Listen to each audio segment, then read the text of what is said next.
ஏன் இந்த வார்த்தை மாம்சமாக வேண்டும்? Why should the word become flesh? முதலாவது நாம் கவனித்தோம், இந்த வார்த்தை ஆகிய இயேசு மாம்சத்தில் வெளிப்பட்டால்தான் அவரை குறித்து சொல்லப்பட்ட தீர்க்க தரிசனங்கள் நிறைவேறும். The first reason, only if Jesus was revealed in the flesh, several prophecies that were foretold will be fulfilled. இரண்டாவது, இந்த வார்த்தை மாம்சமாக மாறும்போதுதான் பிதாவாகிய தேவன் நமக்கு யார் என்று வெளிப்படுத்தப்பட முடியும்.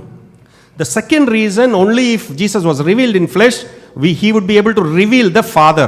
மூன்றாவது, இயேசு மாம்சத்தில் வெளிப்பட்டால்தான் நம்முடைய பாவங்களை அவர் சுமக்க முடியும். The third reason for Jesus to be revealed in flesh is to bear our sins. நான்காவது, இயேசு மாம்சத்தில் வெளிப்பட்டால்தான் அவர் நமக்காக தம்முடைய இரத்தத்தை சிந்த முடியும். The fourth reason, only if Jesus was revealed in the flesh, he can shed his blood for us. ஐந்தாவதாக, இயேசு மாம்சத்தில் வெளிப்பட்டால்தான் நியாயப்பிரமாணத்தினுடைய எல்லா நிபந்தனைகளை நிறைவேற்ற முடியும். ஆறாவது நோக்கம், நாம் அவருடைய அடிச்சுவடுகளை பின்பற்ற இயேசு ஒரு மாதிரியாக மாறுவதற்காக.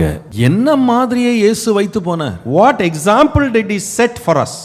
முதலாவது நான் சொல்லுவேன், நமக்கு நியமிக்கப்பட்டிருக்கிற ஓட்டத்தை அல்லது பாதையை நாம பின்பற்றி செல்ல இயேசு நமக்காக ஒரு மாதிரியை வைத்து போனார். இரண்டாவது, அவருடைய குணத்தை பின்பற்றுங்கள். மூன்றாவது, அவருடைய அழைப்பை பின்பற்ற வேண்டும் என்று இயேசு நமக்கு முன்பாக மாதிரியை வைத்திருக்கிறார்.